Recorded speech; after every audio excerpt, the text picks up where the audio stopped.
Bonjour. Alors dans cette vidéo, nous allons parler de maillage interne. Alors qu'est-ce que le maillage interne? Ça consiste tout simplement à lier vos pages entre elles par le biais d'encre optimisée. Là, je m'enflamme un petit peu, je vais un peu vite. Rien ne vaut un bon exemple. Alors, on va aller sur mon petit fichier TextEdit et après je vais vous montrer ce que ça donne en live. Alors, on va prendre un exemple. Vous avez, mettons, vous avez déjà créé, par exemple, deux articles. Votre premier article, ça s'appelle, par exemple, comment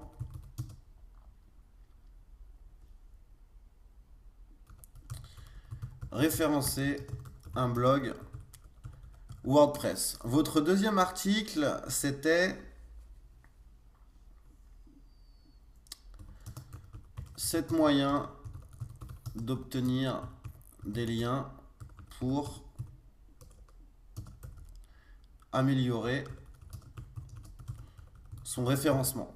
Et on va dire qu'aujourd'hui, vous êtes en train d'écrire justement un article dans lequel, par exemple, le titre de cet article, ce serait utiliser les communiqués de presse pour référencer son site.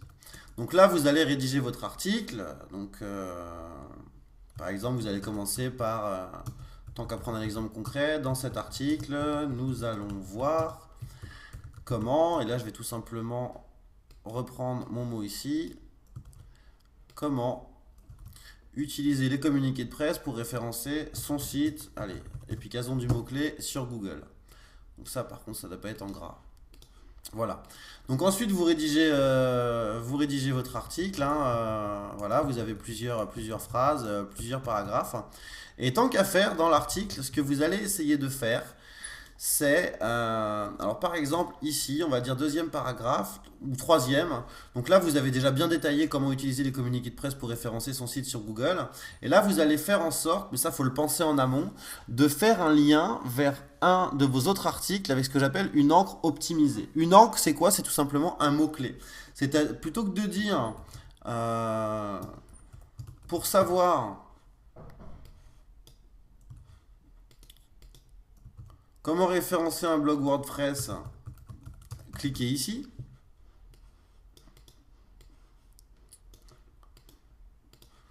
Voilà, ce que le cliquer ici étant un lien qui renverra vers votre article, non, vous n'allez pas faire ça. Vous allez tout simplement dire,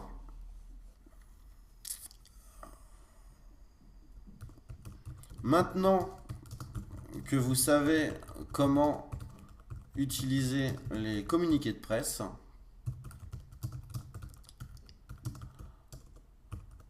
il est temps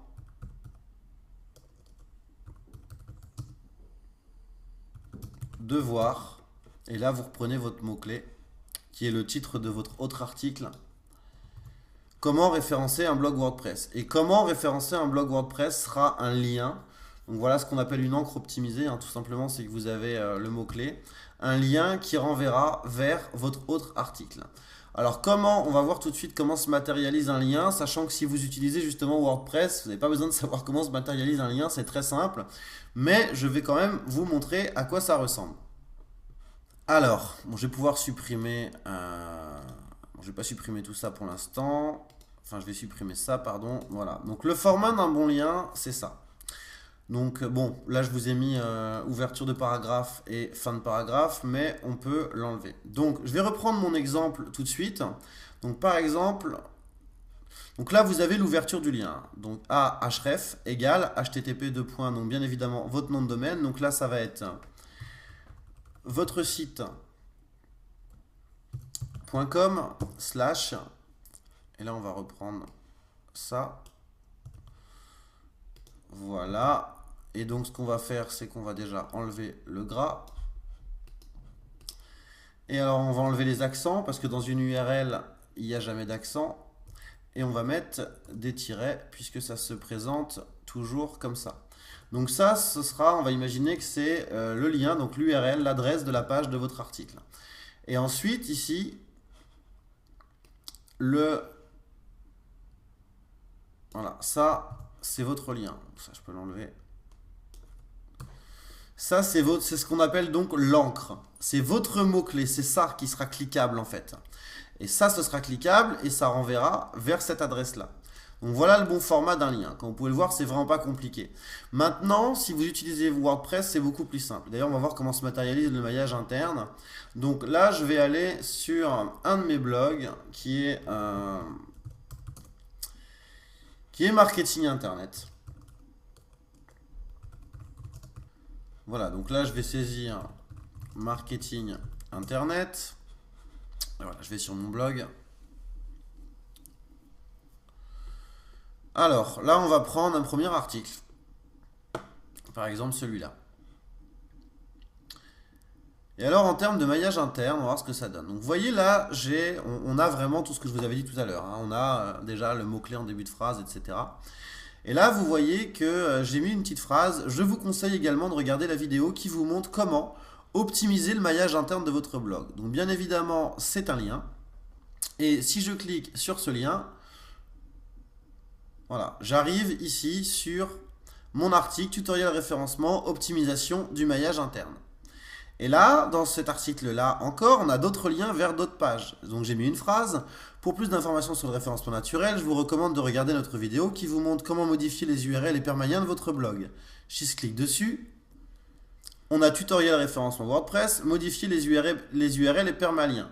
Enfin, je pense que vous aurez compris le principe. C'est vraiment, le but est vraiment d'automatiser, de lier vos articles les uns entre les autres avec des mots-clés. Et là, on a encore aussi un autre lien en bas, comment optimiser les balises méta de votre blog WordPress. Et si je clique dessus, j'arrive dessus, tutoriel référencement, optimiser les balises méta. Alors maintenant, comment ça se matérialise tout ça? C'est vraiment très simple. C'est quand vous êtes dans WordPress, là, je vais retourner sur un... Je vais prendre par exemple là un mot-clé, peu importe lequel. On va mettre test maillage interne. Bon, bien évidemment, il faudrait que ce soit un mot-clé. Je vais tout simplement sélectionner mon mot-clé. Je vais cliquer ici sur le petit onglet pour insérer le petit icône pour insérer un lien. Et là, en fait, je vais tout simplement choisir un article que j'ai déjà rédigé sur mon blog. Donc, par exemple, je vais choisir comment installer Google Analytics sur WordPress. Et là, vous voyez qu'il me reprend automatiquement l'URL et qu'il me reprend automatiquement le titre. Ce qui correspond exactement à ce qu'on a vu tout de suite ensemble. L'URL étant ceci et le titre étant ceci. Et il va automatiquement générer le lien. Et je peux choisir, je peux lui demander de l'ouvrir dans une nouvelle fenêtre. Et si je clique sur Add Link, mon lien est bien généré. Donc c'est pas plus compliqué que ça, vous n'avez même pas besoin de connaître le format d'un lien pour faire du maillage interne sur Google. Sur votre blog, pardon. Alors au niveau maillage interne, il y a d'autres éléments qui sont intéressants à prendre en compte.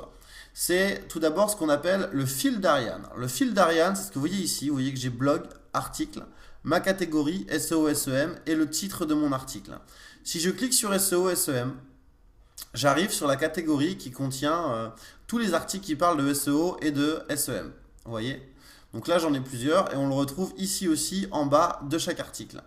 Donc ça, le maillage interne, le fil d'Ariane, pardon, c'est très important. Donc sur WordPress, si vous avez un blog WordPress, c'est très simple à installer, il y a un plugin. Si vous faites développer votre site en interne, il y aura un petit peu de développement. Alors il y a autre chose également, donc ça c'est encore plus simple si vous avez un blog, c'est les articles similaires. Si vous avez un site e-commerce, ce sera comme sur Amazon, ces produits peuvent vous intéresser. On va aller voir un exemple ensemble tout de suite. Donc là déjà, moi je vais aller sur mon blog, voilà, donc vous voyez je vais aller tout en bas de l'article. Et là, j'ai article similaire à tutoriel référencement WordPress. Et là, on voit des liens vers d'autres articles. Donc ça améliore également aussi le référencement. Et c'est vraiment quelque chose de très simple à mettre en place, encore une fois, surtout si vous êtes sur WordPress. Et enfin, nous allons aller voir Amazon. Donc là, si vous avez un site e-commerce, par exemple, on va cliquer sur un livre ici. On a ce premier livre et donc là déjà on a les produits fréquemment achetés ensemble, donc on a des liens vers d'autres livres, donc ça c'est du maillage interne. Et là on a les clients achetés cet article ont également acheté et là on a d'autres livres, donc ça correspond à ces articles pourraient vous intéresser sur un blog.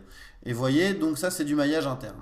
Donc c'est vraiment très important et bien évidemment on le retrouve sur toutes les pages.